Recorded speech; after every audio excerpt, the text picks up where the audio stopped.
Maqaan Waaqayyoo kan eebbifame haa ta'u. Amma immoo sagalee Waaqayyoo keessan bakka tokko suni dubbisee achirratti waan Waaqayyoo godhaa jedhu tokko walii wajjin goonee darbina. Waaqayyootti kan jaallatamtan saba Waaqayyoo maqaa Gooftaatiin kan waamamtan kan ijoollee abbaa koo taatan sagalee kan akkana wajjin hirmattaniif isinin gaafadha. Wangeela Yohaannis boqonnaa 2 lakkoofsa 1 kaasee tan amma lakkoofsa 12 jira. Caalmaatti amma lakkoofsa 5 jiru dubbiseen isa kaan jecha keessan dubbisaa deema. Guyyaa sadaffaatti immoo kutaa biyya Galiilaa mandara Qaanaatti cidhi tokko ture. Haati Yesuus achi turte. Yesuusii fi bartoonni isaas cidhichatti waamamanii turan. Daadhii waynii duraan dhumnaan haati isaa daadhii waynii hin qabanii jettee Yesuusitti himte.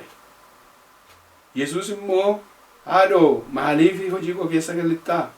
Lixxaree waan gochuun yeroo koof ammallee hin geenye jedhee deebiseef. Haati isaa yommus warra achi jiranitti ergite waan manni isinitti himu godhaa jette. Waan manni isinitti himu godhaa. Ameen. In kadhanna. Waaqayyo Abbaa, Waaqayyo Ilmaa, Waaqayyo Hafuura Qulqulluu bara baraan galannii qubaan siif haa ta'u. Leenca Qaraaniyoo Gooftaa gooftotaa mootii moototaa amanamaa tolaa jaallatamaa gargaaraa fayyisaa haleluuyaa hundumaan gaa kan taate abbaa koo galanni siif haa ta'u. Har'a guyyaa kana nuu laattee fuula kee dura jirra. Yaa Gooftaa koo wanti ati barbaaddu nama fuula kee dura yeroo fiddu immoo waan ati jette akka inni godhuuf. Wanta ati barbaadde raawwachuuf, wanta ati feetu, wanta laphee kee garaa kee gammachiisu akka godhuuf. Nama hundumaa fuula kee duratti waamte. Har'a yaa Gooftaa aniif garboonni kee fuula kee dura dhaabannee jirra. Maqaa Yesuus Kiristoosiin waan sitti tolu akka goonu. Atis akka nutti gammaddu. Hafuura hamaa majaajii diina seexanaa yaa Waaqayyoo fuula kee duraa kan nu dhabsiisu hojii gaarii akka hojjenne kan nu godhu. Si dhageenya akka hin deemne kan nu godhu. Biyya lafaa baduuf jiruuf biyya lafaa raawwatamuuf jedhu duukaa akka hin banneef maqaa Gooftaa Yesuusiin diina keenya nurraa gombisi. Diinni keenya nurraa gombifamu. Hafuurri hamaan gombifamu. Inni yaada kee ala nu godhu maqaa Yesuusiin rukutamu.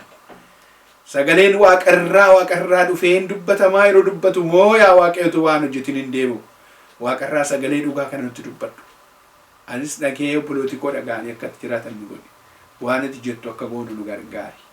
Maqaa Gooftaa Yesuus Kiristoosiin. Ameen. Hordoftoota TV Waldaa Kiristaanaa warra Wangeelaa Oromoo Tirandalaa kan taatan kutaa kana keessatti akka walii wajjin ilaalluuf sagaleen nama fudhadhee dhiyaadhee waanuma inni isinitti himu godhaa kan jette Maariyaam mata duree kana fudheetan waan Gooftaan jedhu godhuun attamitti kan jedhu wajjin ilaalla. Jechi akkasii kun yoo waan tokko guutuudhaa baatee namatti hir'atee jechi akkasiin dhiyaata. Yeroo jireenyi bitaa namatti galu, yeroo namatti dhiyu, yeroo gorsi barbaachisu, yeroo gorsi gaariin tokko nama biraa dhibu, wanta akkasii tokko nama barbaachisa. Gorsa nama barbaachisa waan inni jedhu. Agaan akkuma asirratti argitanii lafa salphinni namatti dhiyaatetti keessatti kan nama baasuu danda'u jecha inni jedhu duwwaadha. Biyya lafaa keessa hundumtuu guutuu ta'een argamu. Hir'inni hin jiraa. Hir'ina kana keessatti waan Gooftaan dubbatutu guutuu ta'ee argama. Yohaannis akkuma ammoo argitan boqonnaa 2 lakkoofsa 1-5 akkuma laalle waanuma inni isinitti himu isiniin jedhu godhaa jette Maariyaam. Maariyaam Gooftaa kan isheen barte guddina isaarraa kaafteeti hubachaa dhufte haadha isaati. Maariyaam haadha Gooftaa Yesuus. Maariyaam guddisuu irratti qooda kan qabdu. Maariyaam Gooftaa wajjiniin kan turte. Maariyaam Gooftaarraa kan shaakalte. Amala mucaa seetii kan beektu.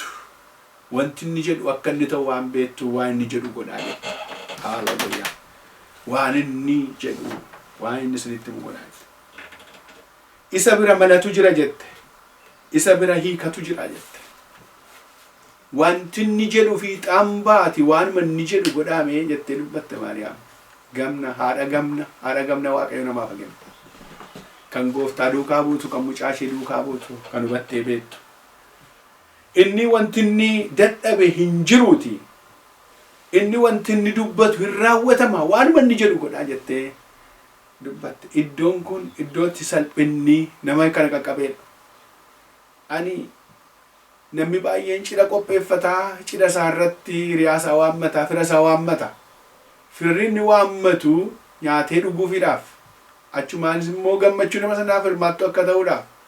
Garuu mana kana lafa inni itti dubbatame kana irratti cidha ture irratti wanta dhugamuutu irra ta'e, wanta kennamuutu irra ta'e, manatu duwwaa ta'e, qaba namni ittiin jedhee ofii musanatu jalaa irra ta'e, namichi qaba, abbaan cidhaa qaba. Kanaaf fira koo hiriyoota koo ammaddeera kan inni jedhu jalaa dhume. Lafa dhume irratti Yesuustu dhufa. Ameen. Waan dhume irratti dhimma kee irratti Yesuus har'aa dhufu. Maqaa Yesuusin. Dursiteeti waa'ee gooftaa isheetii, waa'ee mucaa isheetii, waa'ee Yesuus kana beekte Maariyaam. Kanaafiti waan inni sunitti godhaame jette.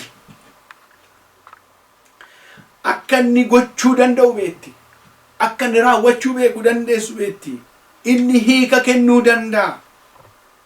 Akka inni fala ta'uu danda'u, akka inni lafa rakkinaa irratti fala namaa ta'uu danda'u kana beekti wanta ta'eef wanta inni jedhu godhaa jette. Hallelujah. Wanta inni jedhu godhi. Obboleessa koo har'a namni na dhaga'aa jirtu. Kanaaf wanti inni jedhu gochuun nama baasa. Wanta inni jedhu raawwachuun hiika namaaf fida. Dadhabbiin qabu.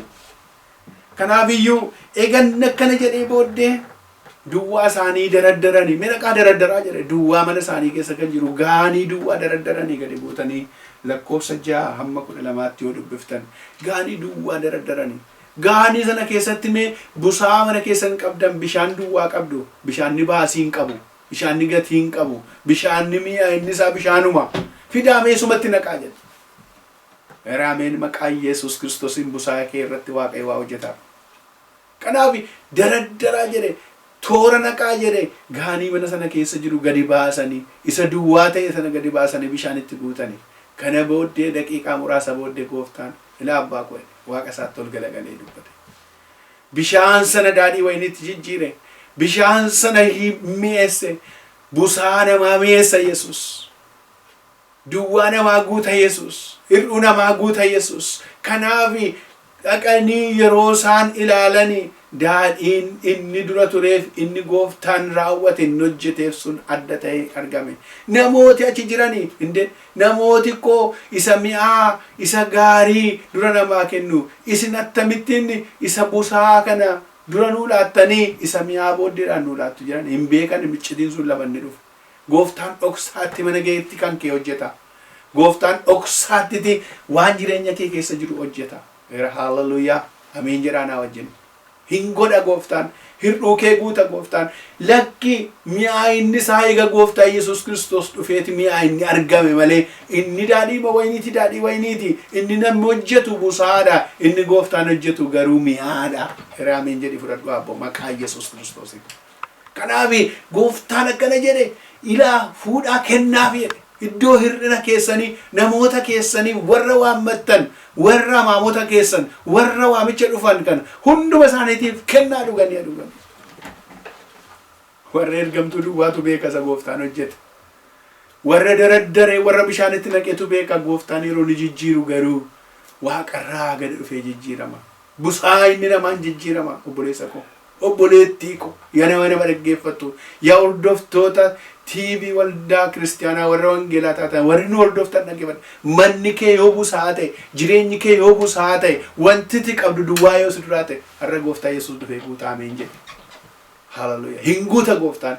Busaanuma sana immoo deebi'ee gooftaan mi'eessan siin jedha ameen ameen. Akka itti gooftaan salphina keessa nama baasa. Iddoo salphinni jirutti namaa dhufa. Iddoo qaaniin jirutti lafa namni maqaa nama balleessutti lafa namni waan godhu dhabu irratti lafa namni abdii kutatu irratti namaa dhufa gooftaa Yesuus. Kanaafiti waan inni jedhu godhaa innumti duwwaan hin gaa'ette Maariyaam gamnittiin haadha gamna isheetti beetu gooftaarraa shaakalte. Warri gooftaarraa shaakaltan jecha akkasii jechuu dandeessu. Warri gooftaa wajjin deemtan waan baay'ee baruu dandeessu. Humna fayyisuus arguu dandeessu. Rakkinni keenya isaa wajjin deemuu dhabiisarraa kan ka'eef humna gooftaan arginamna. Gooftaan garuu siiniin hojjeta. Gooftaan mana keetti hojjeta. Waaqayyo jireenya kee irratti hojjeta. Jedhameen jedhi fudhata. Maqaa Yesuusiin. Galanni Waaqayyo fata. Inni lammaffaan akkuma beektani wangeela Luqaas boqonnaa 5 lakkoofsa 2-7 fudhatanii dubbifattani. Seenaa nama tokko argina. Innis immoo Phexros nama jedhamu gooftaa dura waggaa yeroo dheeraa kan jiraataa ture. Yookiis immoo nama hojiinsaa qurxummii qabuudhaan nama beekamu ture. Nama qurxummii qabuudhaan nama beekamu, nama yeroo hundaa aktiivii ture, nama yeroo hundaa ariifatu, nama yeroo hundaa hojjechuudhaaf tattaafatu ture. Nama bishaan irra ture. Jireenya bishaan irra jiraatu, nama qurxummiin jiraatu. Gaaf tokko rakkinni itti dhufe. Hinuma halkan hin darbataa. Qurxummiin tokko hin qabamtu. Hinuma darbataa. Qurxummiin hin qabamtu. Darbatanii dhabuu Waaqayyo nama oolchu. Halkan guyyuu itti lafaa. Halkan guutuu itti lafaa bule. Amma utuma asirratti ilaaltanii namni kun akka nama hojjetuutti duris hojjetaa ture. Profeeshinaaliidha namni kun akka garaa isaatti nama hojjechuu danda'utu. Darbataa ture garuu qurxummiin tokko hin qabamne nama caafe qulqulluu. Hin qabamne. Hin qabamne bakka hin qabamne lafaa bule. Wanti irratti lafaatu jira. Kana nan qaba jettaa siif hin qabamu. Kana nan qaba jettaa siif hin qabamu. Kanan godha jettaa siif hin ta'u. Obboleessa koo dhaggeeffadhu namni kana keessa jirtu. Karaa mataa keetii darbataa jirta. Phexros karaa mataa isaatii darbataa ture. Akka yaada isaatiitti darbataa ture. Akka beekumsa isaatti darbataa ture. Garuu qurxummiin tokko hin qabamne. Garuu Yesuus daqiiqaa tokkitti itti dhufe akkas jedha. Karaa gooftaan Yesuus Kiristoos darbadhutti hin jedhetti akka inni darbatuuf yeroo inni ajaju irratti akkana jedhe. Yaa barsiisaa, edi halkan guutuu baay'eetti dadhabnee homaa hin arganne. Halkan guutuu halkan qabamti qurxummiin. Halkan qabamti qurxummiin malee guyyaa aduu baqatti. Itti rakkataa turre, itti dadhabneerra homaan qabanne, homaan arganne koo dadhabbii ta'e keenya dadhabbii ta'e yaa gooftaa jedha. Yesuus nama dadhabaa jiru bira dhaqan jedhama. Ameen. Nama yaada isaa cabira bira dhaqan jedha. Ameen. Nama isa barbaadu bira dhaqan jedha. Ameen. Hallelujah. Galanni isaa haa ta'u. Amma garuu eegati jette dubbatte dubbii keetiif jedhee jedhera. Dheeraa Phexros. Eegati jette dubbiinuma keetiif jedhe eegati dubbatte dubbiima keetiif jedhe akka kan kootiitti raawwadheeran. Akka humna kootiitti raawwadheera. Akka beekumsa kootiitti raawwadheera. Akka dandeettii kootiitti raawwadheera. Garuu hin taane eeguma jette dubbii keetiif jedhee eeganan darbadhaa jedhe. Yommuu inni darbatu ajajamee darbate. Wanta inni jedhe godhee darbate. Waan gooftaan jedhe. Eegati jette. Eegati jette. Hallelujah. Dubbiinuma keetiif jedhee nan darbadhee darbate. Yommuu inni darbatu hamma kiyyichi tarsa'utti. Hamma kiyyichi tarsa'utti. Oh hallelujah. Inni dhabe, inni itti dhiphate, inni halkan guutuu hirribatti dhabaa bule, inni asiin darbataa ture. Qurxummiin tokko kan hin argamne. Qurxummiin gurguddaan 150 kan ta'an amma kiyyoon sun citutti baachuu kan hin dandeenye achitti dhufanii dabalamanii guutamanii fudhatee keessaa bahe. Hallelujah. Yeroo karaa gooftaan jedhu waan gooftaan jedhu goonu karaa sana yoo darban hin arganna jechuudha. Waan gooftaan jedhu yeroo goonu jechuudha.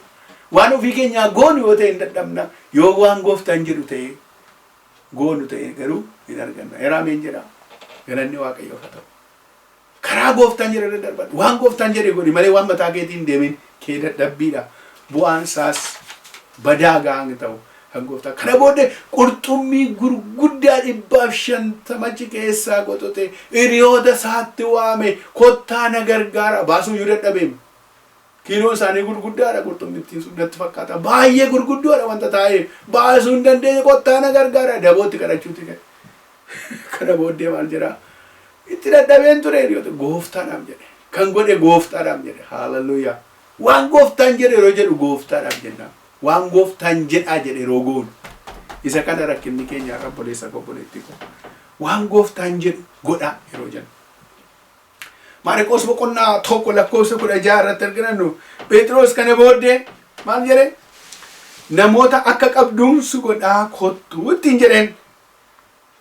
qabduu namaan si godha qabduu qurxummii miti bakka bishaan irra deemuun kee qurxummii jechuun kee haafu kan nama qabduun si godhaatti hin jedhu bakka dhiisee ulfinni iddoo kana jira na duukaa bu'i waan man jedhu godhi jedheen gooftaan jedhee waamicha godhe achumaan qurxummii qabuu sana lafatti gatee achumaan gooftaa duukaa bu'e gooftaaf galanni bara baraan namni waan gooftaan jedhu dhaga'ee gooftaa duukaa bu'u hinuma mijataaf qabduu namaan si godha nama moo qurxummii qabu wayyaree gaara qurxummiidha nama yoo nama duukaa yoo qaba nama fayyise yoo namatti dubbate yoo dhugaa namatti dubbate jireenyi isaa gad hir'atu isa lafarraattis isa waaqarraattis waaqayyo guutu isa godha gooftaan galanni bara baraan haa ta'u har'a namni baay'ee waa baay'eetti dhiphata namni baay'ee waa baay'eedhaafiti adeema garuu waan gooftaan jedhu yoo fiixaan baasan garuu akkasii ta'u Maatiyos boqonnaa 10:38 irra galaanarra deemaa gara isaa akka inni dhufe argina gooftaan galaanarra deemaa gara isaa dhufe galaanarra deemaa gara isaa dhufe takka waan tokko akkana goona gooftaa gara kee dhufu jedhe Phexros kottu akka inni dhufuu jajaje amantiidhaan ka'e garuu galaana irratti maaltu dhufe bubbise irratti dhufe hin bubbise yeroo inni irra dhufu bubbisuutti yeroo inni ka'u bishaaniin gadi liqimfamuudhaaf ta'e abdii kutannaa keessa galee wayyoo liqimfamee wayyoo takka fooniin jalqabne hafuuraan jalqabne fooniin finna kanatu nu rakkisan buleessa koo kottee gooftaan egaa kottutti hin jedhe amantiin bishaan irra deemuutu irra ture mana bishaan liqimfamuu sodaachuun irra hin turre inni gooftaan jedhu kottu qabduu namaan si godha kottu humnan sii ta'a kottu si wajjin hin ta'a kottu sin gargaara kottu ati ifa taata kottu iddoo koo buutee hojjettaa jedhe hojii keenya hafuuraan jalqabnee fooniin akkam finne waaqayyo nu haawashu waaqayyo kana nu gaafata har'as jireenyi koof jireenyi keessan kanarraa adda akka inni ta'u waaqayyo nu barbaada nabi Eliyaas yookiis immoo yeroo laallu raajiin Isaayaas Eliyaasiin waaqarratti mul'ata argeeti Elsaayin waame Elsaayi jechuun macaafi keenya akkuma dubbatu nagaa waaqayyoo jechuudha Elsaayi jechuun nagaa waaqayyoo jechuudha Elsaayi argee waame kottu gara koo jedhe Elsaayi hojii isaa dhiisee Eliyaasiin tajaajiluudhaaf duukaa bu'e kottu gara koo jedhe humna argattaa jedhe waan dabalattu qabdaa jedhe yeroon fudhatamu yoo na argita ta'e humni narra jiru siif dabalama yoo waan ni jedhu yoo godhan namaaf dabala yoo gooftaan wanta inni jedhu goone ta'e fiixaan dhoobaa Eliyaas sadagallaadhaan yeroo ol fudhatamu yeroo argite siif anaa ol fudhatamu yoo argite humni narra jiru illee siif hin taa'e waan ija keetiin argitee hin beenne deebitee argite gooftaaf galanni bara baraan ta'u takka waan gooftaan nuun jedhu gochuu dhiisuu keenya irraa dabbiin namatti dhufa akkuma beennu Yoonaasi gara biyya Naanawwee akka inni deemuuf dubbii waaqayyooti dhaqii saba sanatti wangeela lallabii wangeela raajii Naanawwee irraa raajii Yoonaas irraa inni ilaala akka cubbuu isheetiin sabi Naanawwee irraa hin bannee fi dhaqiitii wangeela lallabiitti dubbadhu garuu inni dhidhee karaa mataa isaatii irra godhe wanta ittiin waaqayyo jedhe dhiisee karaa mataa isaatii irra godhe karaa inni irra godhes maanni bidiruu gara Tarsaasee deemtu bitateetii fuula waaqayyo duraa baqachuudhaaf ka'e namni fuula waaqayyo duraa baqatee hin ba'a waa hin danda'u waaqayyo garuu karaa irratti ganni bidiruu sana keessa lixee otuun jedhu bidiruun sunis galaana takkaa darbatamuu nargineen raafamuutti ka'e dhiphachuutti ka'e namoota achi keessa jiran dhiphatan waan mana sana waan bidiruu sana keessa jirullee fuudhanii bishaan keessa buusan bishaan gab hin jennee turedha dhaabachuu hin dandeenye waan barbaadu qaba wanta ta'eef waan qaban kotota isaanii waan qaban wanta tulfaate hundumaa bishaan keessa yoo buusanillee gab hin jenne wanta isaan barbaadu waaqayyo wanti inni barbaadu Yoonaasiin barbaadaa ture dhimma irraa qaba wanta ta'eef lafatti erguudhaaf ka'ee qaba ture wanta ta'eef eessatti erguudhaaf ka'e biyya Naanawweetti sabi Naanawwee galagaluuf jetti Naanawwee gubachuuf jetti dhaqiitii wangeelatti dubbadhu oolchi jedhe waaqayyo lafatti waaqayyo nama ergu dhaquudha manna gara mataa keenyaa deemna har'a bu'aa mataa keenyaaf jennee lafa waaqayyotti nu erge dhaquu dhiifneeti rakkoo akkasii keessa jirra saba waaqayyo dhaggeeffadhaa Oh hallelujah. Kana booddee galaanichi gaafa raasee namichi keessa jiru dhumuudhaaf ka'u attam goona noo banne hundumtuu afaan qabu Waaqayyoon kadhachuutti ka'e. Dhiifamuu cubbuu gaafachuutti ka'e homaa. Dhimmi Waaqayyo irraa qabu eenyu? Yoonaas irraa dhimma qabaa ture Waaqayyo. Kana booddee eenyutu nu keessaa cubbuu hojjete? Nani ixaa yeroo isaan buusan ixaan isatti bu'aa, ixaan Yoonaas irratti bu'e. Namichi hote isaa dhuftee jedhame. Ani nama Waaqayyoon waaqessu garbicha Waaqayyooti. Waaqayyo jalaa dhokadheen deemaa jira. Ana balleessaa kan qabu, ana bishaan keessa buusaa, uffata keessanis miti. Qabeenya keessanis miti. Homaa miti Waaqayyo na barbaada. Ana keessa buusaa yookaas bishaanichi gabisinii jedha. Raajiin ofiisaatii beeku. Kana booddee fuudhanii isaanis sodaataa. Sababa nama kanaan Waaqayyo akka isaan hin dadhabne sodaataa fuudhanii bishaan keessa yeroo buusan bishaanichi gab jedhee. Waaqayyo Yoonaasiif barsiisuu barbaade. Waaqayyo Yoonaasin achitti barsiisuu barbaade. Saba sanas hin barbaade, Yoonaasinis hin barbaade.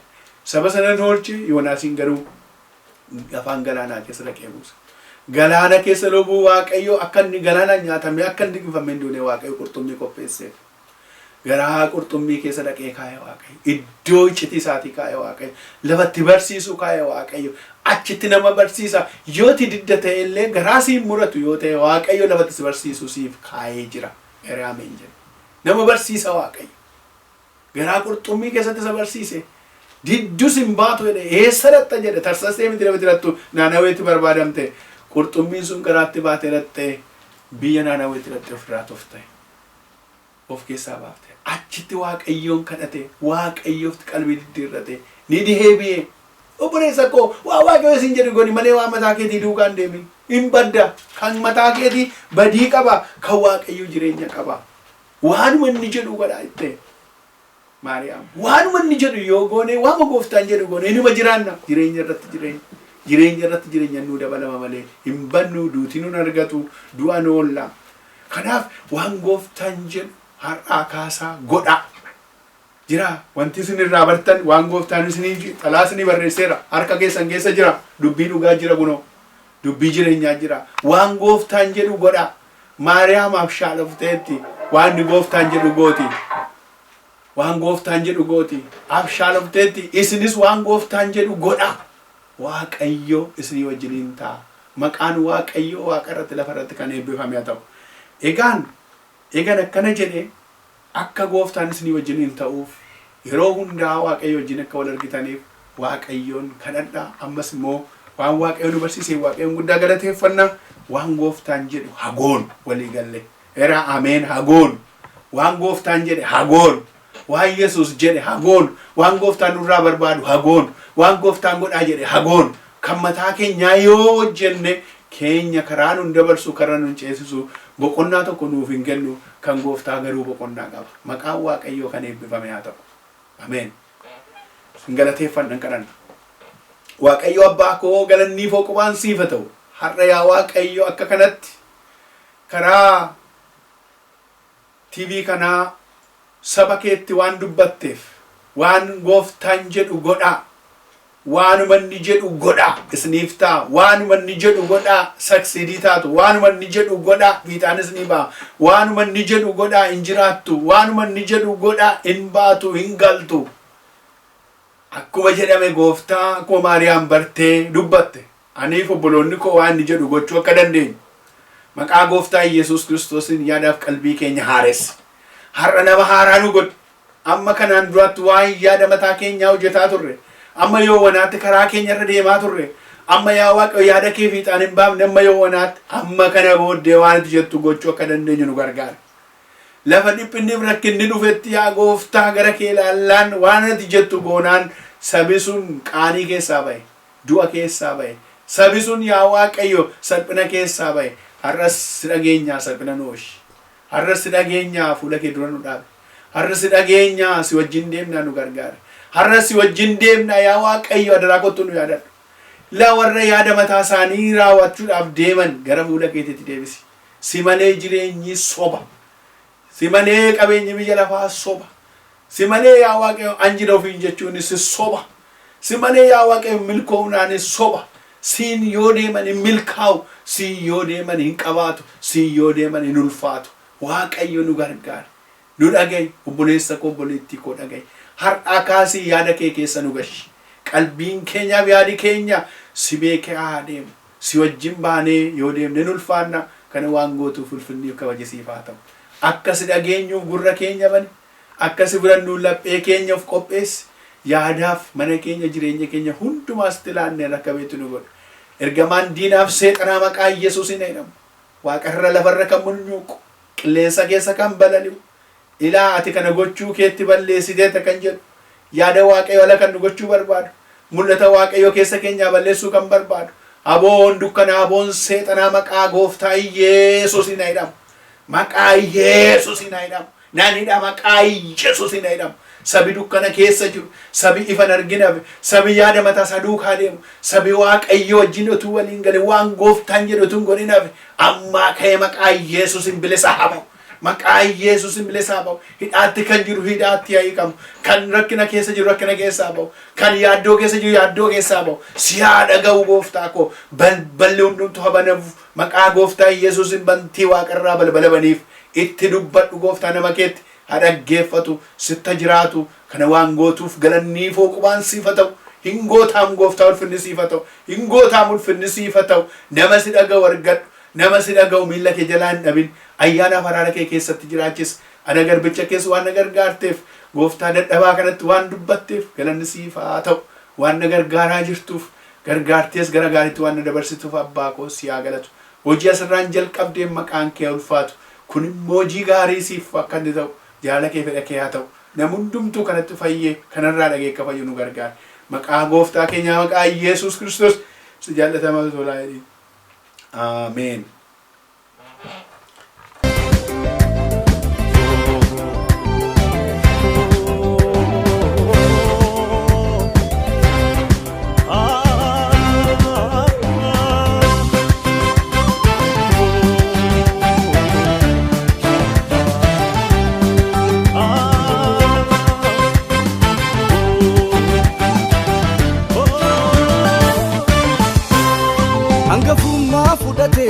Inni mo'ate jaalalaasaa mul'isuuf fannoonni baate. Hangafummaa fudhate inni mo'ate jaalalaasaa mul'isuuf fannoonni baate. Orma miitiimsi malee mootitu mana koo galee. Hoogganaan jireenya koo birmataan guyyaa rakkoo Oolchaan mana koo barsiisaa koo hangafa siitu naa kaasem lafa. Hoogganaan jireenya koo birmataan guyyaa rakkoo Oolchaan mana koo miixannaa na oolchite diina koo qaanessite. Hoogganaan jireenya koo birmataan guyyaa rakkoo Oolchaan mana koo jaalalli kee adduma yoo maal jedhamoodhuma. Hoogganaan jireenya koo birmataan guyyaa rakkoo Oolchaan mana koo yoo maal jedhe narraadhuma kan kee kuni. yoo maal jedhe narraadhuma kan kee kuni. yoo maal jedhe narraadhuma kan kee kuni. yoo maal jedhe narraadhuma kan kee kuni. yoo maal jedhe narraadhuma kan kee kuni. yoo maal jedhe narraadhuma kan kee kuni. yoo maal jedhe narraadhuma kan kee kuni. yoo maal jedhe narraadhuma kan kee kuni.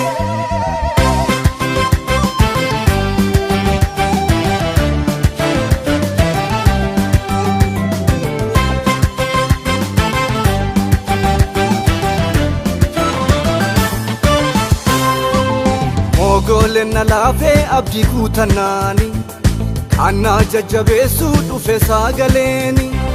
Mogolenna laafee abdii guutanaani kannaa jajjabeessuu dhufe sagaleeni.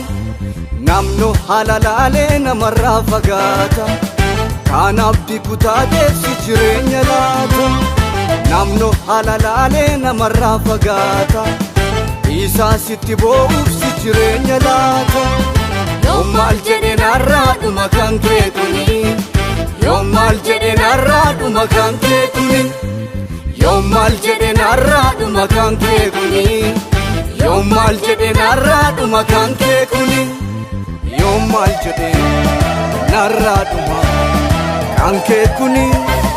yoo maal jedhe narraadhuma kan kee kuni.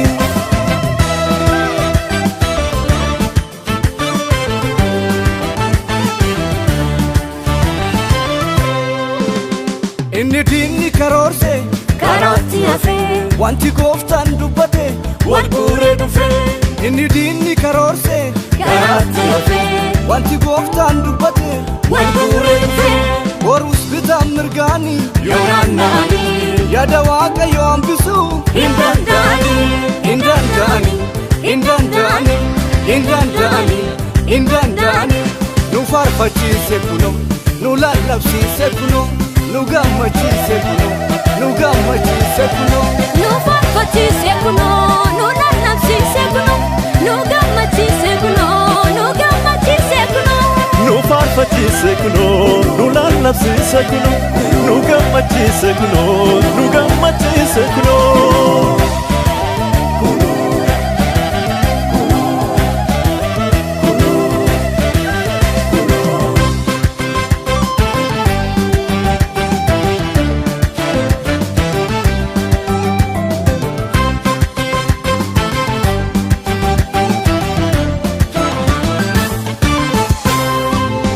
Kenya kalesa isa baay'ee ilaale har'amisee lalisnaan dinni walii wallaale irru Kenya kalesa isa baay'ee ilaale har'amisee lalisnaan dinni walii wallaale garummaasaaf galaanni isatti waaqatamu otoo gooftaan hin jirre eenyu kan yaadatamu garummaasaaf galaanni isatti waaqatamu otoo gooftaan hin jirre eenyu kan yaadatamu nu faarfachiise kuno nu lallabsiise kuno nu gammachiise kuno nu gammachiise kuno nu faarfachiise kuno nu lallabsiise kuno nu gammachiise kuno nu gammachiise kuno nu faarfachiise kuno nu lallabsiise kuno nu gammachiise kuno nu gammachiise kuno yoo maal jedheen har'aadhuma kan kee kuni yoo maal jedheen har'aadhuma kan kee kuni yoo maal jedheen har'aadhuma kan kee kuni yoo maal jedheen har'aadhuma kan kee kuni yoo maal jedheen har'aadhuma kan kee kuni yoo maal jedheen har'aadhuma kan kee kuni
Kaleessi koo bareede boriifis shakkiin qabaadhu abdii nama manaan baane eenyoonis wabiin godhadhu daaddayyuu sinan eegalee mutu akka irraan ta'ini guddistee ormaaf nan laattu abbummaa kee beekanii kaleessi koo bareedee boriifis shakkiin qabaadhu abdii nama manaan baane eenyoonis wabiin godhadhu daaddeeyyuu sinan eegalee otoo akka har'aan ta'ini guddistee ormaaf nan laattu nan beeka abbummaa kee beekanii abbummaa kee beekanii gooftaa abbummaa kee beekanii abbummaa kee beekanii Yesuus abbummaa kee beekanii barru harka kee beekanii gooftaa barru harka kee beekanii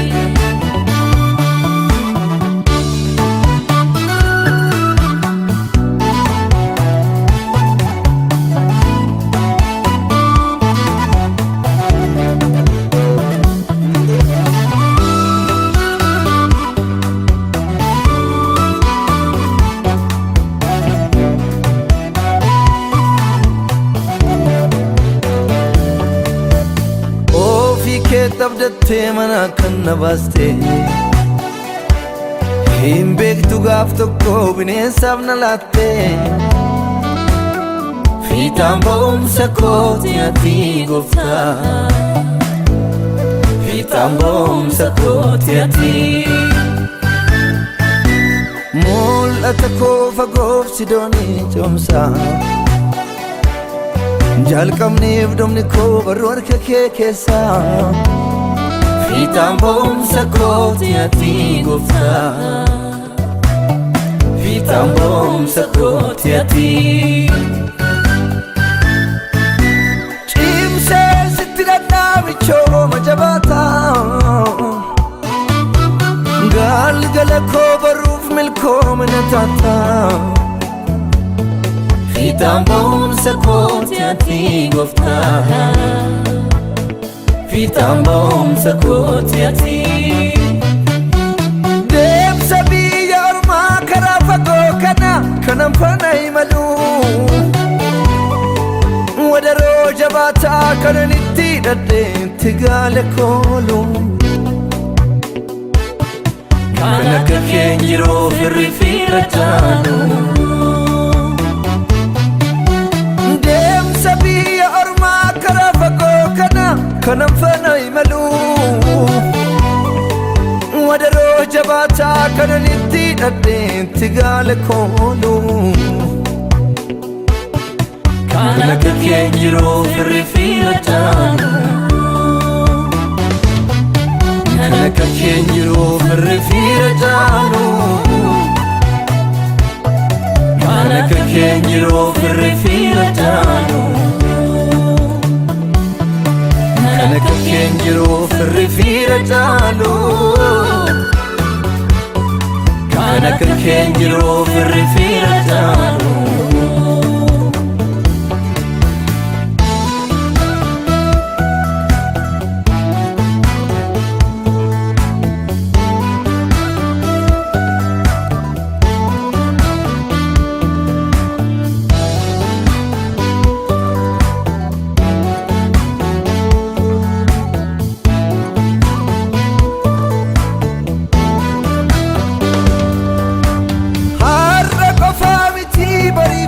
imana sitti laata dheeraa